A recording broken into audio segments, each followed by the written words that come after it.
go over to the guys that got franchise tagged.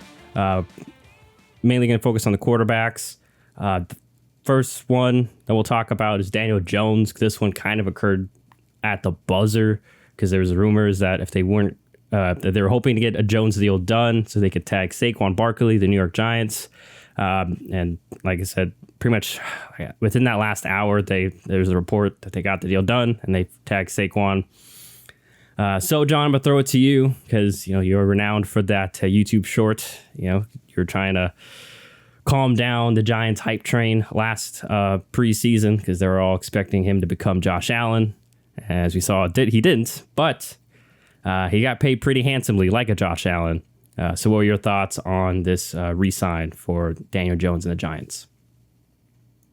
I thought it was an overpay. I know it's tough because with the way the quarterback market goes, at the time of them being signed, for most QBs, you could argue it's an overpay. There's obviously some that it doesn't feel like that. But for a lot of them, because, usually you get, like, for example, when Patrick Mahomes got signed, like, he was like over 10 million more than the next guy. And obviously he earned it. But there was even some people back then saying that was an overpay because of just how big the gap was. And now we have people that are getting signed to even bigger deals than him. And so, we throw that term out a lot. That said, I personally have never thought that Daniel Jones was a above average quarterback at any point in his career so far. I do think that this past year was his best year, but I also think that coincidentally, the offensive line was in the best state they've ever had. The run game was finally, at least had Saquon for that, who's balling out for the first half of the year. They finally have an offensive coach, all these kind of things that were like better around him. And Daniel Jones, to his credit, has never had some of the greatest pieces around him. But he's just never proven to me at any moment that I thought that he could be special.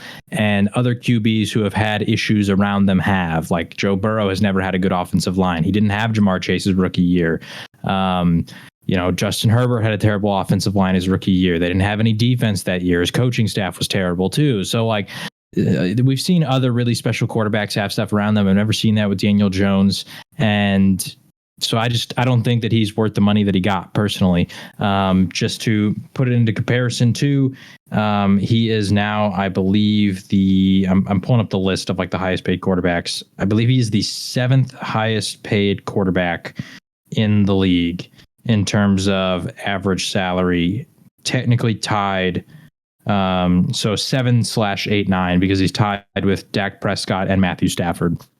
The quarterbacks that are above him are some of the obvious names: Josh Allen, Patrick Mahomes, Aaron Rodgers, Deshaun Watson, Kyler Murray, and then Russell Wilson, who hasn't had the greatest season since he got that contract. But then behind him, we got Derek Carr, we got Jared Goff, Kirk Cousins, all those kind of guys. And the tough part to me is some of those names behind him: Derek Carr, Kirk Cousins, Jared Goff. I think that they have all proven over their careers that they are better quarterbacks than Daniel Jones, and yet Daniel Jones is getting paid more than them. I don't think that Daniel Jones is even relatively close to the same skill level as Dak Prescott and Matthew Stafford. I mean, Matthew Stafford won a freaking Super Bowl. Dak Prescott has been to the playoffs multiple times. Even when you compare him statistically to all these QBs that I've named, Daniel Jones does not ever really have any statistical season that's as nearly as impressive as any of those guys. I don't know. I don't mean to sound like a hater, but I just think that Daniel Jones has not really shown anything through 4 years in his NFL career now, or is it 5? Let's see, drafted 2019, so he's entering year 5. So yeah, after 4 years, I just can't really say that I've seen anything that I'm like, yeah, that guy has the potential to be top 10, because usually they've proven that by the time that they've been paid that they are a top 10 quarterback. So yeah, I don't know. For Giants fans, I hope this works out the way you think it is, but I just think the tough part is that the excuse around Daniel Jones has always been, well, he never had talent around him. Well, guess what? Once you get paid like this, it's a lot harder to keep that talent around you. I mean, look at all these names that I named: Patrick Mahomes, Tyreek Hill's gone, Dak Prescott, Amari Cooper's gone. Like all these kind of other big names, when you get paid, some of those guys can't stay. That's just how it goes. So yeah, I think it was a bad deal for the Giants. That said, the Saquon thing I thought was smart because I don't mean to sound a hater about the running back position, but I speak from experience when I talk about Zeke. Running backs in the NFL these days, they just have a short lifespan. I'm not sure that Saquon Barkley, if they sign into a 4 or 5 year deal, would be at his peak value that entire contract. Maybe 2 years, maybe 3. You never know. But I thought franchise tagging him was a smart thing. We'll see what kind of contract they eventually try to offer him. I don't know what their plan is there, but once you pay the quarterback like Daniel Jones that big contract, it's going to be a lot harder to keep a guy like Saquon too. Yeah, that's a great point. I'm kind of in the same boat with you in our group chat. I refer to him as basically just another Alex Smith.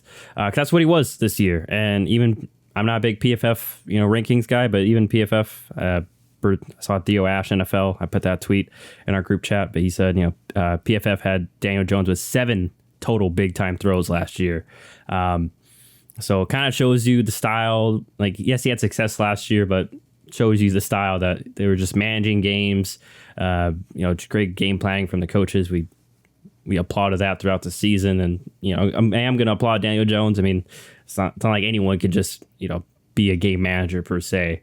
It is tough, but yeah, in regards to the price that you're paying for that level of play, it's like you alluded to, you've been saying, I'm with you. It's just a touch of an overpay for me, and we'll see. Because I wouldn't be shocked if Saquon wants a contract. If we see maybe a holdout, and maybe Saquon just plays out this year and then leaves. I mean, I know they can technically tag him again, but like you've already said, I know the tag goes up the second year, and I don't know the exact amount it would be for Saquon, but regardless, let me see what it is this year. It's about 10 million for that tag.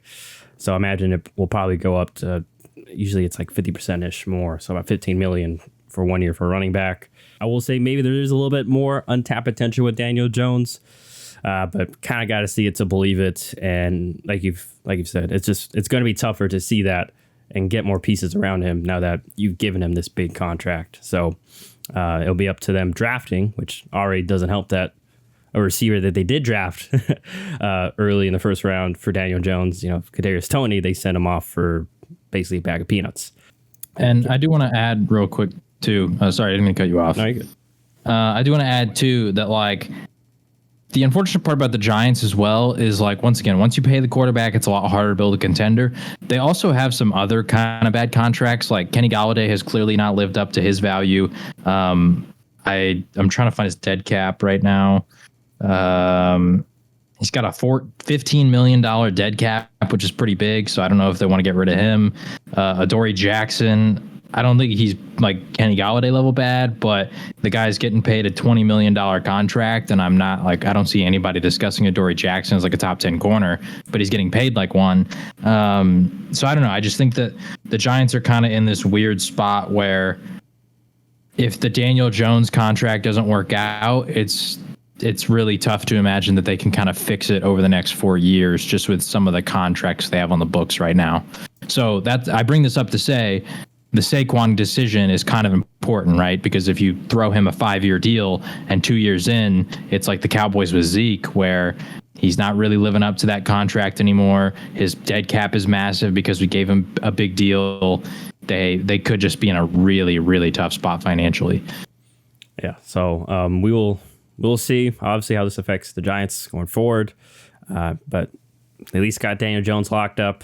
And we'll see if he can progress, further than he did this year.